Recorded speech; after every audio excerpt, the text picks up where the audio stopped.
got here at the Santuc Fire Department, station number 1. We're going to be talking about the vote yes for the bonds that's going to trying to get, and you'll be voting in November for this. And these guys are going to tell you a little bit about what's going on and a little bit about the history of here. So let me switch over to these guys here. All right, guys, now y'all looking good over there. Thank you, sir. Thank you, make sure I can hear you over there also.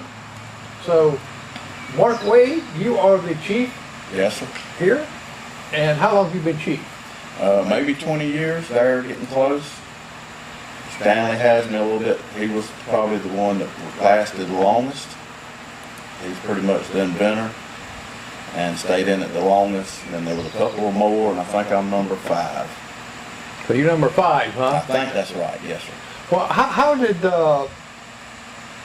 Santuc Fire Department come existence way out here? Because this is like, it's way out, and it's in a great place because you're in a rural area, and if you wait for the city or wait way on out, sometimes you're going to be delayed.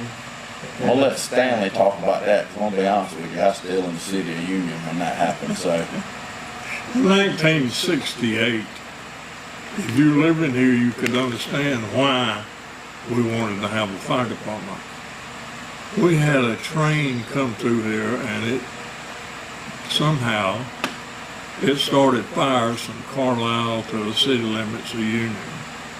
And anything on the eastern side of the track, which ran all the way up 215, it was on fire, and we had nothing to fight it with. So after that fire, a couple of men in the community, Mr. L.R.H. LaBaw, that moved into here, L-A-B-A-W, and Mac Adams, that ran a store out in the middle in the metropolitan area of Santuc, and stopped me one day because they knew that I had been on the city fire department for 7 years before I came down there. And they said, we need a fire department. And we need you to head it up and see if you can do it well. To have a fire department, you got to first have a district. A district collects and then set a millage rate. And the millage rate is set, and you collect taxes the second year after that. So we had nothing for 2 years, but Mr. LaBaw decided to give us $1,000 to get us started. So the directors decided the City of Union had a 1941 open cab 41 Chevrolet fire truck that they was going to get rid of. And I had knowledge of that, so I talked to Jake Sullivan, and Jake said, I'll let you have it for $1,000. So we took that $1,000 that Mr. LaBaw gave us and bought a 1941 open cab Chevrolet fire department. And if you see the road signs that give you the signage that the fire department is ahead, that truck on that sign is a replica of the same truck that we had. And that was the first truck Santuc Fire Department ever had. Well, we got the truck, but we didn't have anywhere to park it.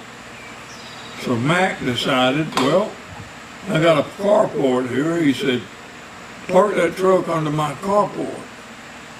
Well, that's what we did. So we parked it under Mac's carport. But then, well, if you had a fire, what you gonna do? How you gonna get that fire truck? So we said we wouldn't call each other. So if we had a fire, and Ricky called my house and told me we had a fire, then I'd leave and go get the truck and go to the fire. Well, while I left, Rita would start calling another fireman, and until we got the word around that we get 5 or 6 of us there that could get there, and then we'd have some firefighters with our fire truck. And that's how Santuc Fire Department got started. So y'all had to go to the house where the truck was parked in the carport to get... Yes. And in 2 years or 3 years, you got to have money. We didn't have any money. And we got enough money from taxes to go to the bank to say we need to borrow the money to build a firehouse. And they said, well, what income do you have to pay this bill, this loan off? Well, at that particular time, we didn't hardly have anything. So that 5 mills taxes brought in enough money for us to go to the bank and build that fire department down on Highway 215 at Metropolitan Santuc. So we set it up and we got the building built and everything else. Well, then we didn't have any way we hadn't needed a better way to get the fire department rather than call by telephone to get the firemen there. So we decided we need a siren to alert people. Mm-hmm. So we went and talked to the junior Jared, yeah. And wrote them a letter and asked them to please help us with it or buy it. And they said, just buy it and give us the bill. And I think at that time it was $450. Is this one you put up on a post that, yes, that goes out and lets yes, firemen know? Yes. So then we got it wired up. South Carolina Electric wired it up for us, and we had a button at the firehouse that we could push to activate the siren. So it really wasn't connected to back Not then. at that point. Oh, okay. Not at that point. So then we decided that we needed an alarm system for other people other than Santuc.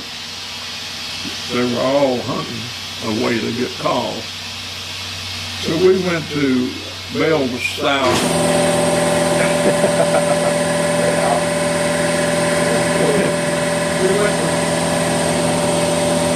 We'll wait a minute here. We went to Bell South Telephone and asked them if there was anything at all we could do to set up a telephone system for the fire department. And he said, well, the only thing that we had is what you call a ringback system. You call a number, that number would activate an alarm at wherever in the city of Union that we could get to answer that 911 that we set up. And I call it 911 and they say, we got a fire, where are you, Santuc? Then they would push a button and activate Santuc siren. Well, when you got to the firehouse, well, where's the fire? What ringback means that you picked up that telephone and it would ring back to whoever was in charge of the dispatcher. And they would tell us you have a fire down at Ricky Smith's house on a grass fire. We'd say thank you and we hang up and then we'd take the truck down to Ricky Smith's house and fight his fire. So well, in the meantime, they'd say, well, how you gonna know it? Who else knows it? We'd have to write it on a chalkboard at the firehouse so whoever came by to see it, that they would come and join us. So that really took a lot of time for all that to transpire before you get to that fire. Oh yes, a lot transpired. And well, you know, back years ago, Jerry, lightning used to set off an alarm telephone in the rural area. And if you had a lightning storm like we've had lately, it would drive you crazy with the telephone ding, ding, ding, ding, ding, ding.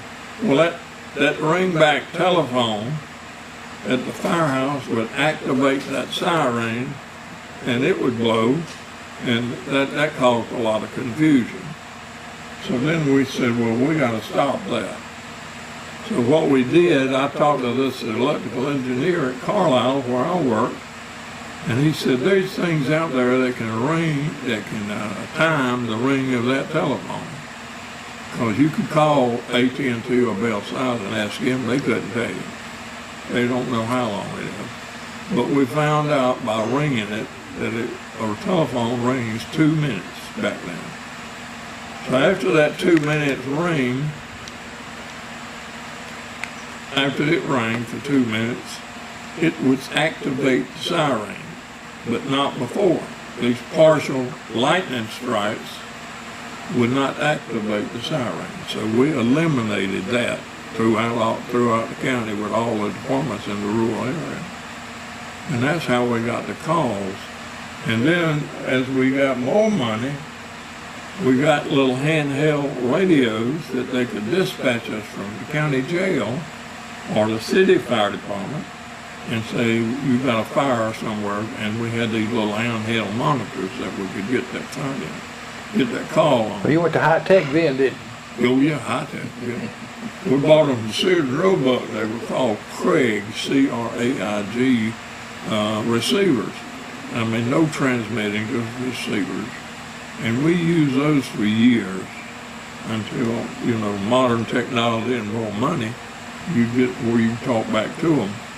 And that's what they have in line now with the communications. But I remember the Craig name brand. It was very, very popular with even the law enforcement and some of the bigger organizations had those. It was a big deal then. yes. Well, then you had this problem of you couldn't call back. You know, you had communications to you, but there was no way to get back communications back to anywhere else. So then we decided that we got to get some radios. So we started hunting around for used radios, old radios, any kind of radios that would transmit and answer and get back to the dispatch area. Well, a lot of us were too far out, and you still couldn't communicate until we got bigger radios, more transmission, and more receiving power on the antennas back in town. So we have overcome a lot of stuff, and Mark and those have overcome a lot of stuff. And what we had to do in the beginning, we couldn't satisfy anybody or promise them that we could help them in any way except insurance rates. Right. We're going to work to try to reduce your insurance rate to pay your bill of the taxes that were, you know, that you pay when you join the fire district. So, Well, by having the Santuc Texas- Fire Department out this area, it Yes. really helped the homeowners as far as their insurance not being so high because of the no fire protection. Right. Yeah. And did they start putting fire hydrants out through this way? I mean, I know that probably they didn't even have those, did they? When Santuc Water Company, or what is known now as Santuc Hebron Water Company, put in the water for us in Santuc and from the City of Union, they also installed a 200,000 gallon storage tank up in Santuc. And that 200,000 gallon storage tank would feed fire hydrants. And it would improve the pressure. You gotta have 70 pounds standing pressure on a fire hydrant at mostly at all time unless the line is broke. So it gave us that. And I tried to get ISO insurance office to lower our end rates, but we still didn't have enough tanks, water, manpower, training, or anything else to get the thing. And we stayed, and the lowest I could get it was a 9. And I tell you right now, this old boy right here has worked hard and everything else down to, in his 20 years to get it down to a class 4, from a 9 to a 4. Wow. Now, if you don't believe it doesn't reduce your insurance, start over and you'll see. Now, the one thing I've learned, and I didn't, all these years and I've lived, I never knew this, about the different colors of fire hydrants. Oh, yes. I just assumed, well, that's pretty. You know, but It's all there was got a actually reason. a purpose for those colors. Well, we didn't get, at the beginning, Farmers Home Administration, or the people that was over it at that particular time, they didn't believe in fire hydrants. Because fire hydrant used water. And if Santuc Hebron had to pay for the water, they didn't want a fire hydrant to have it and use it. And I got on that guy, man, hard. But I told him, I said, look, If you go to a fire, you're probably not gonna use over 50,000 gallons at the most, and what you're paying for it is 25 cents a thousand. I said, so 50 times 25 cents is $12.50. I said, if you fought a fire, that's the most. But it still didn't help any. But individually, when they put the water line in, they said, for $300, we'll put a fire hydrant in. So we went around and tried to get people to put in a hydrant for $300. The school system decided that they would put two in. One at Carlsand School and one at Carlisle Santuc School. So we had two hydrants, and we ended up with different people putting up $300, and we had 7 hydrants. And we don't have too many more than that now, close by. We had a couple of churches put some in and different other things close to them since then, and that's about it. Some people did put a flush line that you could flush something with and put a fire hose to it, but all it had is a 2-inch line with a flush line, and that's all we could do. You couldn't put the fire truck up to it. At $300 is about 7 now, am I right? About 7,000 for a hydrant now. Wow. How do you buy the hydrant and the inline valve? $7,000. Now, how many square miles does this station cover as far as? Those stations cover almost 76 square miles. We go from almost the edge of Carlisle up to Williford Road and all the way through the 4-lane in Whitmire. So pretty much from Mount Vernon all the way down to Whitmire on the 4-lane. But you know, back when we started in 1968, insurance service office would only let you travel 3 miles from the station to give you any insurance coverage. So we were limited to 3 miles from the fire station. So we drove, measured it 3 miles, and that was the original fire district. Everybody within that fire district paid 5 mills taxes every year on their property. Wow. And you know how much money that brought in? $2,500 max. Not much, is it? Well, the equipment you got to get. It's gonna get higher now. A little bit more now. Yes, sir, a whole lot more. I'll fast forward where Stanley was. 20 years later, I've been in the community 40 years. When I first come here, if I remember right, we had a 1968 Ford pumper truck out there. We done the best we could. This whole thing's come a long way, but it's got to have progress and funded. When I come 40 years ago, I flew the fire department some, not very active now, but I support everything. But I can remember 40 years ago, we went to a fire. We sprayed some water. If somebody was in the house, if we had any turnout gear, we didn't know what it was. We didn't even know what it existed 40 years ago. I mean, but without funding, this would have never come about. And if you fast forward some more, we built this station here approximately 30 years ago. You know, a lot of volunteer work. I was in business. I done all the grading here for the fire department. We built this thing. There again, economical. As you can see, we here tonight with 80-something degrees and we're sweating while we're talking. Right. We have no air conditioning. We have no place in the community. And I'm trying to support this. We need a place to have some training.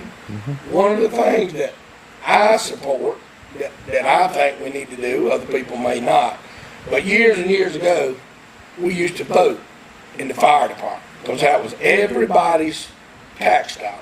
Right. Well, nowadays, you go to Salem Church. I go to Salem Church. I don't have a problem with that, but you know, if you're paying taxes, you ought to be able to vote where you are, but you can't vote out here when it's 115 or if it's 25 degrees.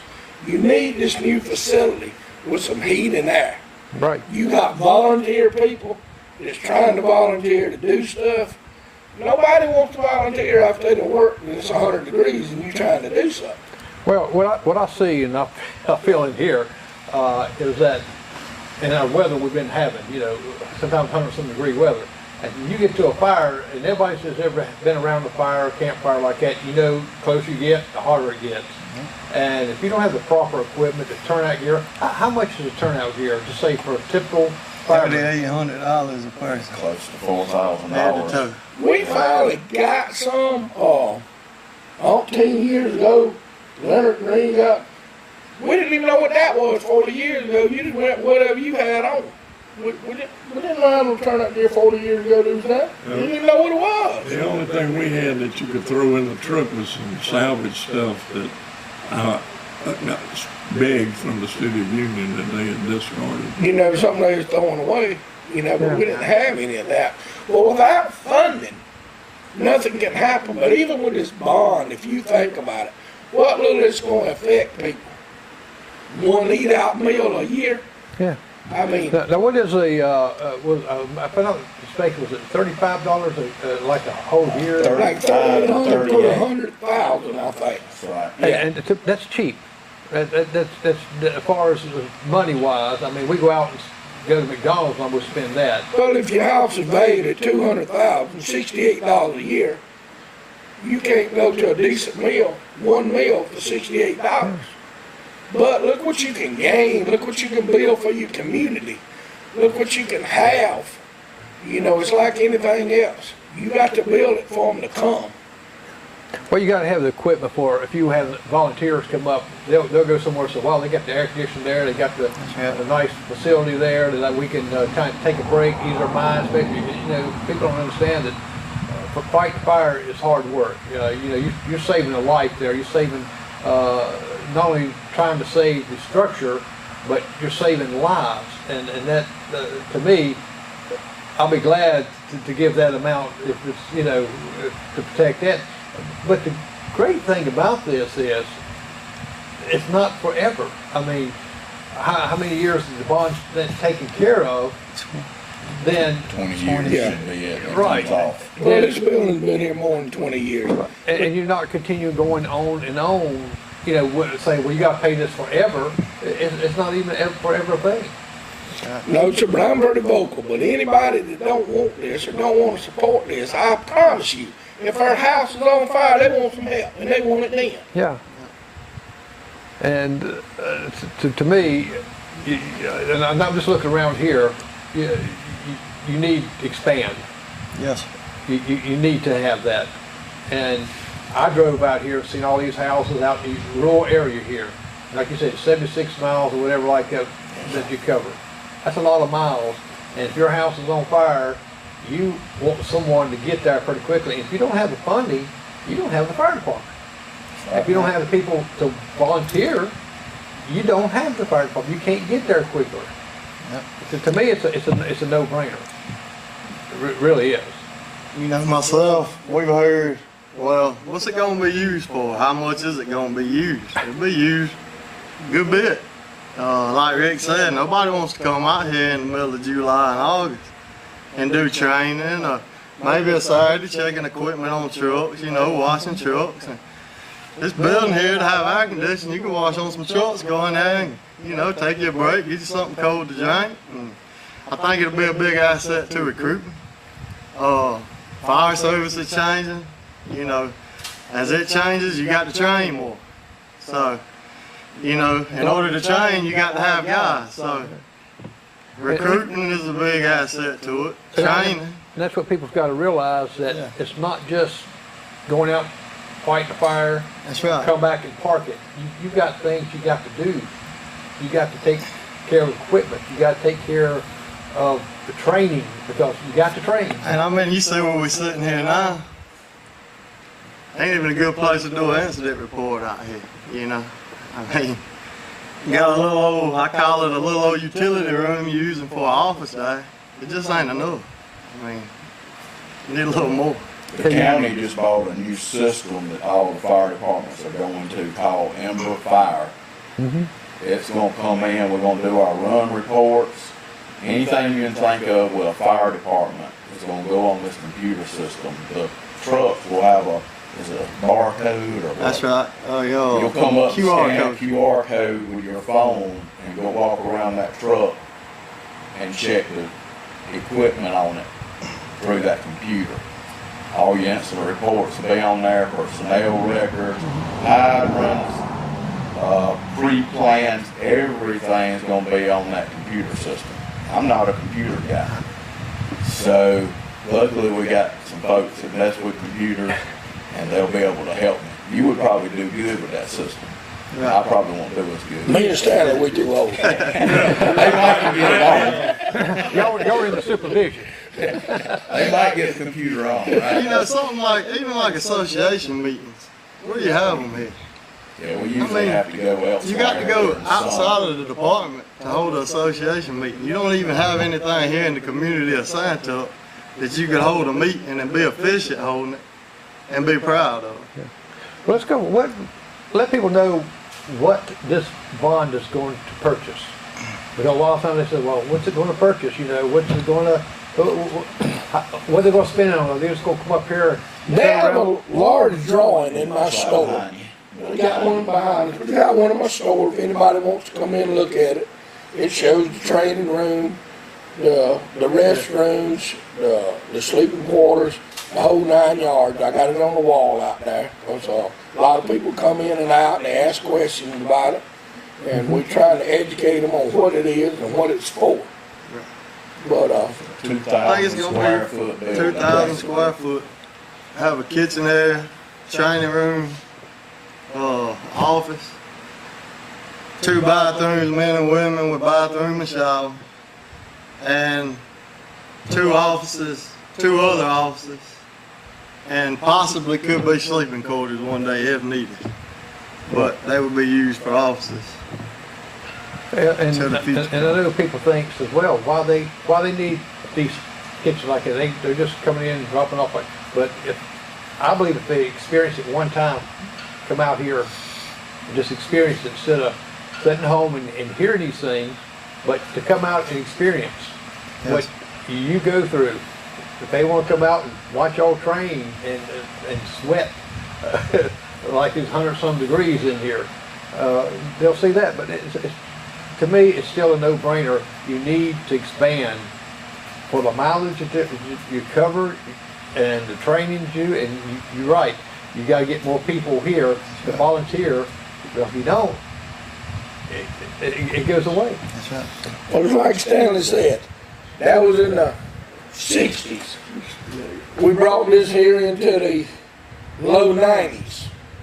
It's time to get on up in the 2000s, Right. you know, and move forward with progress. Because if you don't, I hate to say it, but that's part of why union's been left behind so much, with people not thinking outside the box. You know, you Now, got to plan for the future. You probably still have some of that older equipment that you've had for years and years, right? Not me, I get rid of mine. I don't want nothing old with it. It about get about 6 or 7 years old, it's got to go. Wendy goes the thing I got. She don't act right, we get rid of her. Yeah. We either made it or just about pretty, what's his name? Galt. Yeah. Keith Galt. I asked Keith Galt one time, I said, how many trucks have you salvaged up and down the East Coast for us? He said 9. So he had 9 trucks in there.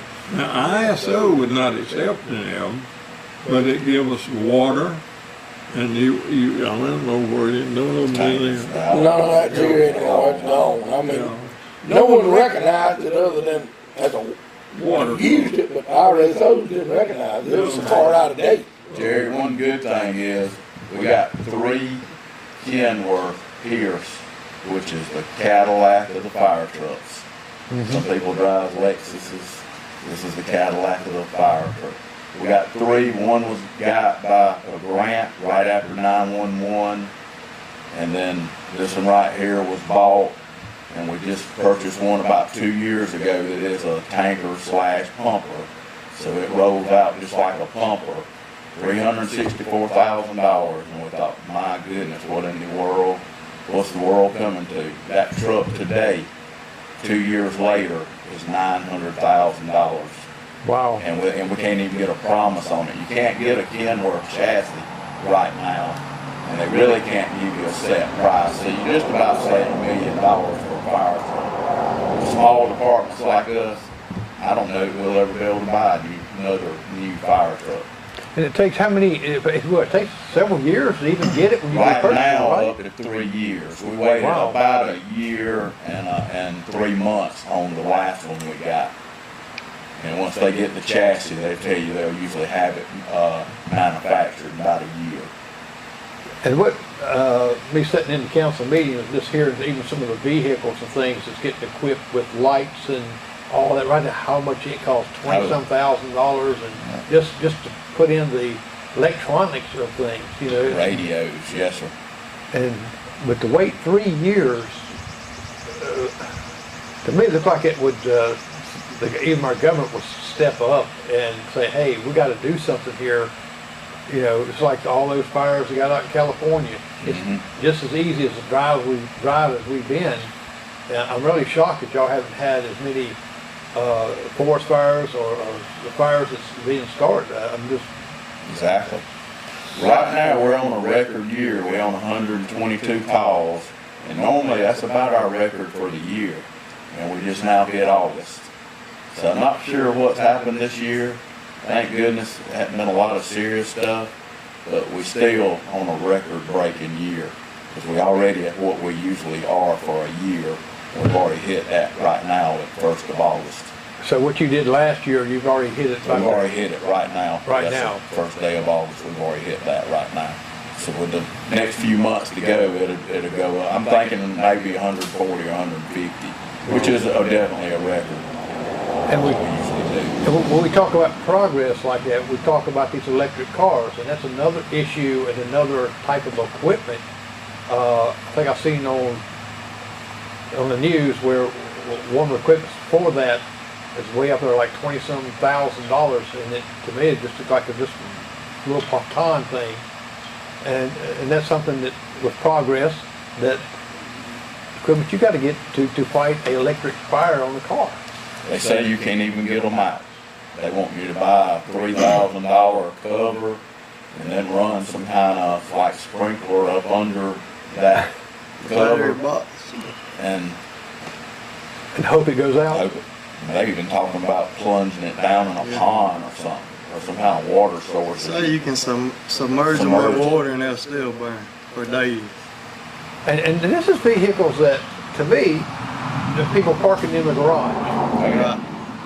And if you can't hardly get that out right there, the house is gone. But I'll hit on what he said about the trucks. I bought 2 new Kenworth tractor trailers in 2021. Took 6 months to get them, $150,000. I bought 2 in 2023. 2 years later, it took a year to get them, and they was $190,000. I bought one about 4 or 5 months ago. Took 13 months to get it, and it was $230,000. Wow. That truck, same identical truck, W900, from 2021 to a 2025 went up $90,000. Same truck. That just blows my mind there. I mean, but the time frame even on it is to me is ridiculous. Well, it's just that much to get them, but if we don't make this move now and get people on board with us, and you wait 4 or 5 years to try to do what we're doing, our price is going to double. Or not triple. Yeah, because my wife and I, we built a little porch, you know, back years ago, we used to think, well, it'd be $5,000 or $10,000, and the porch $40,000. Yeah. You know, you know, the people are going to have to get on board with this. We'll have to vote yes in this district, and I know on my show I'll push it as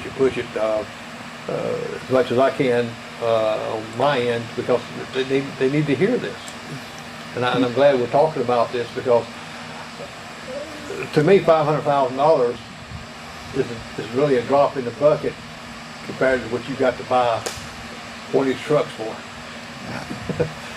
I mean, you can build, at least you're using that to build on and have something structure here, and just like buying a new car, you know, you drive it off the lot, what happens to it? Appreciate it. We got a set price that the guy says that he will bill, local guy, $455,000. It's supposed to be turnkey. So that's what we're counting on. He knows the process we're having to go through now. And so our hopes is that this is going to be successful. Rick and Wendy's come on board, Rita and Stanley, and it just makes sense that if we don't do it now, it probably never happen again. Somebody said, well, just wait till the next time, and it won't be a presidential thing. We're not going to probably do it the next time. Right. I'm not going to go through that, so I'm getting too old. No. But really, that's not even the cost of a truck. And Right. a truck in 20 or 25 years will be shot. That building will still be standing 50 years from now. Because this building here has been here 30 years with a little maintenance. It'll last. Yeah. You know, it's a long-term investment. Well, see, that's another thing people really doesn't realize about the maintenance on trucks. It's not cheap, not these trucks. Nothing cheap. And if it's, the truck itself, if it needs maintenance on there, you gotta take somebody, I mean, tires is $400 a piece. yeah. Hey, Jerry was thinking 56 years is our existence here. That's when Stanley and them got things going. Santuc's never done a referendum like this before. And I said, really didn't know we had to or needed to, but we was advised. We got a high-priced lawyer that's come in. He'll be administering this deal. It'll be just like a loan through the bank. Right. In 20 years, it's satisfied, it drops off. And they're saying it could actually happen sooner because the way interest rates fluctuate or whatever. So it might not even take the 20 years to pay it off, but it's just like a loan. Once it's satisfied, it goes off. And you know, a lot of times with taxes, usually it never goes off. I've heard that going through the community. You say it's going to go off, but it probably ain't. This right here is going to. Yeah, well, it's the difference between taxes and the bond. Right.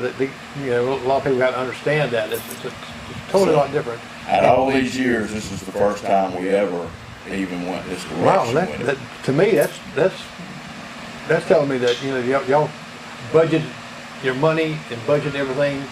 We struggle, we stay broke usually for the last 6 months of the fiscal year, but yeah, we've done good. We got good trucks, and right now we got good people.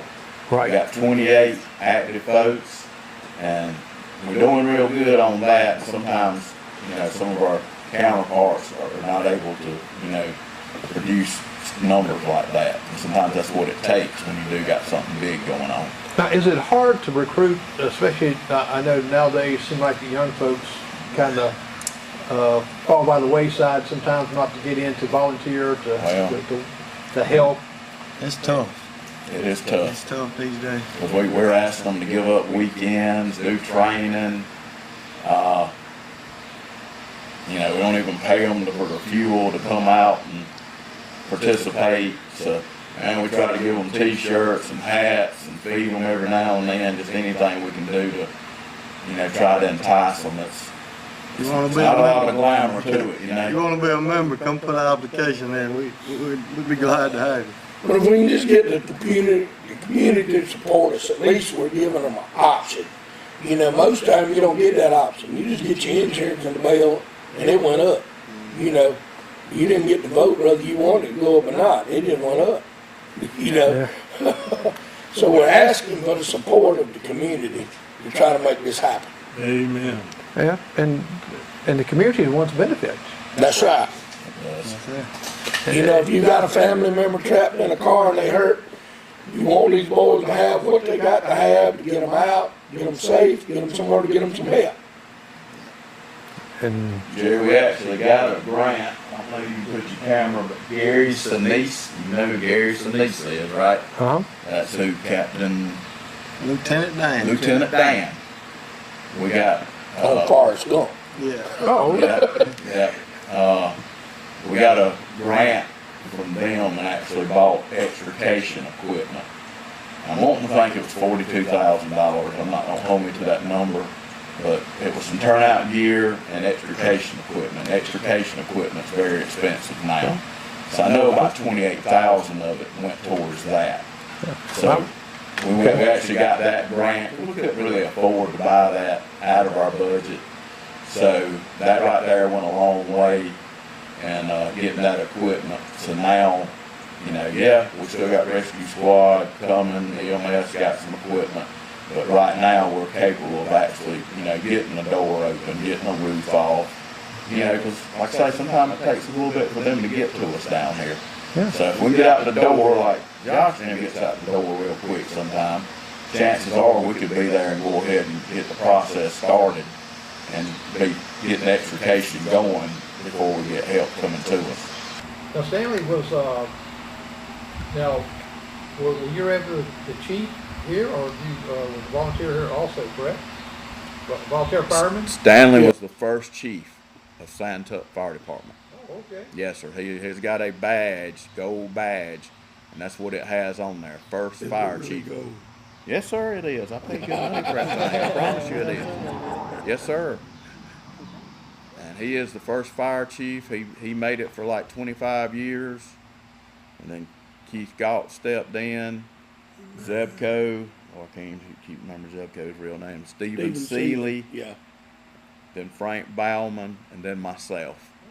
Thank you. Well, we tried. We never did do what you do. Stanley, how long was you chief, Stanley? 25 years. Wow. I doubt if I'll make it. I had to retire in 1993 because I couldn't breathe good in that smoke anymore. I see, that's another thing people don't realize, that the smoke, your lungs, Oh yeah. And they're real big on cancer prevention now. That's one thing we're wanting to bring in is the washer and dryers. We have no access to washer and dryers to clean turnout gear. They're wanting us to come out, provide them for a place to take a shower, clean themselves off, clean the turnout gear, not get in their vehicle and go home with that. And that's what we're having to do now, basically taking contaminants home, you know, getting the shower there. So this is part of that. now y'all have breathing apparatuses that you, That's correct.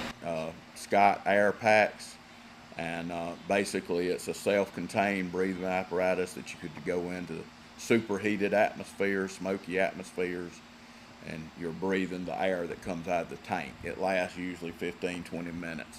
Of course, I could probably do one about 10, but according to how quick that guy's breathing. Exactly. right, it's kind of like, I used to scuba dive some. And, Exactly. and you're breathing, and I had a young man that told him not to buy that brand new gear, and he did anyway, spent all that money on that. So you don't even know if you're going to like it or not.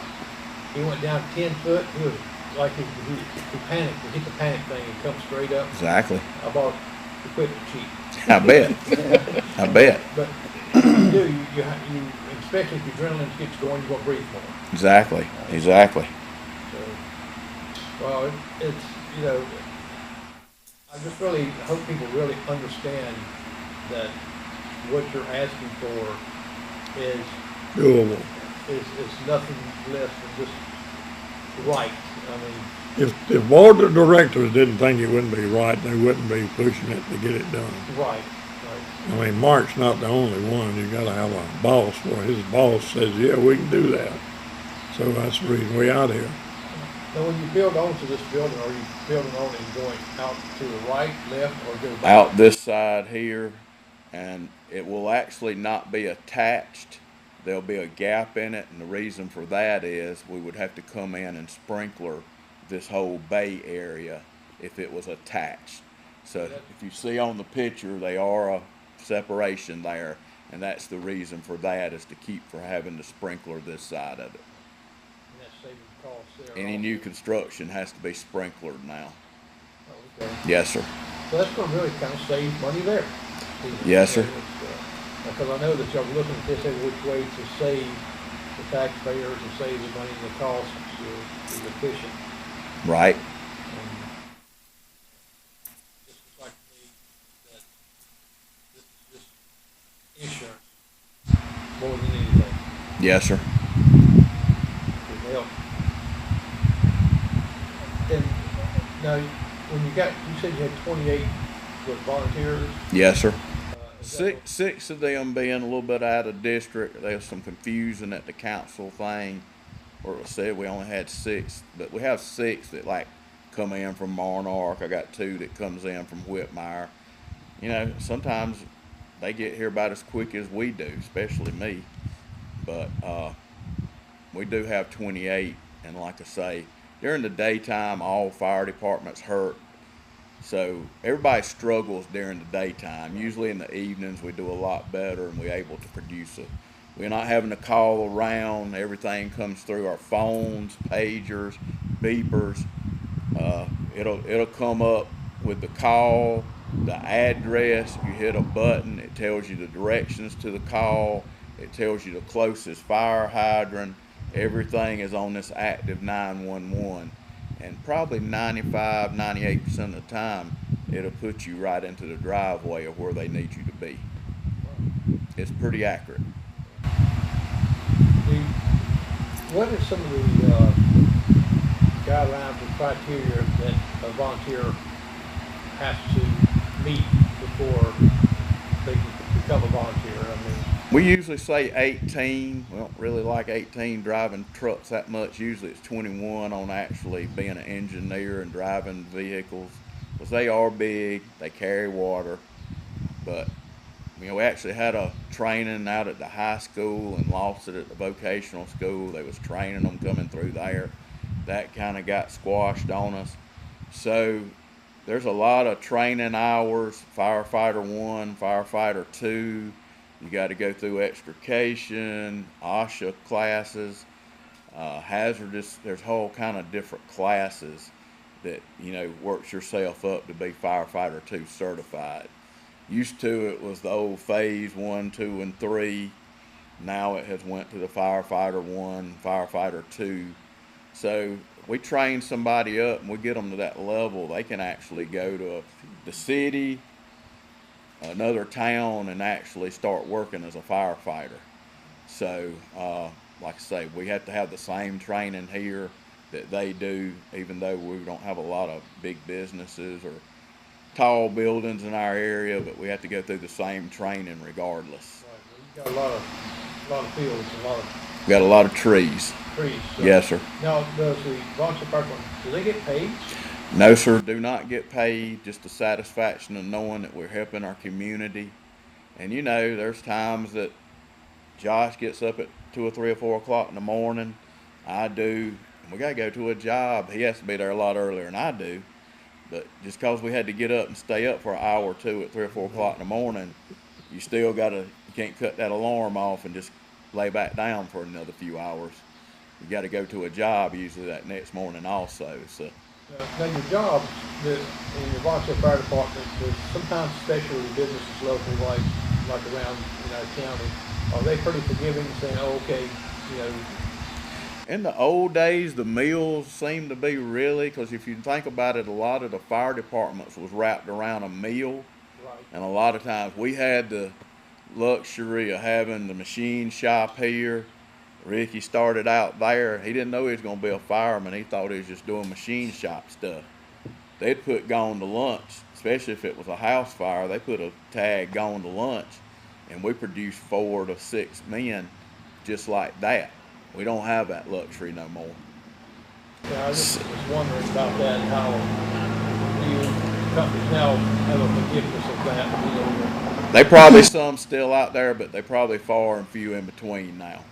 Well, guys, we're going to get ready to wrap it up here. You got anything that you want to add to what we talked about?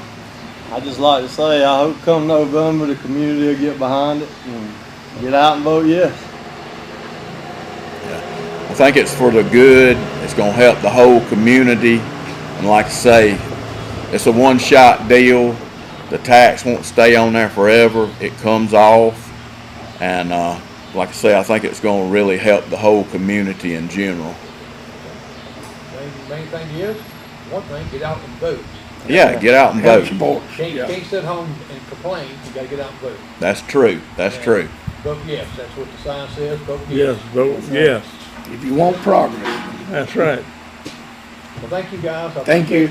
appreciate y'all telling people, I think they have more insight now. I know the county council meeting, you only had a short time. 3 minutes, I think, Yeah. wasn't it? Yeah, and I think they bet you had a little bit more, but other than that, it's still not much. I think they got more now that they can sit back and chew on and say, wow, I didn't think about this, I didn't think about other things happening. Right, right. That's all it's gonna be. I mean, that's nothing to have a good fire department. So guys, thank you, and hope that y'all gonna have a great success. And we'll definitely keep y'all in our prayers because firemen need prayers. All the time. Put your life out there. And thank all of you. Well, I'm Jerry McKee, and thank you for watching Prime Time with Jerry McKee. And next week, well, we're going to have a ventriloquist next week, so. That'll be different. Yeah, and I'm not going to be the dummy either. So, well, have a good day. All right, thank you, Jerry.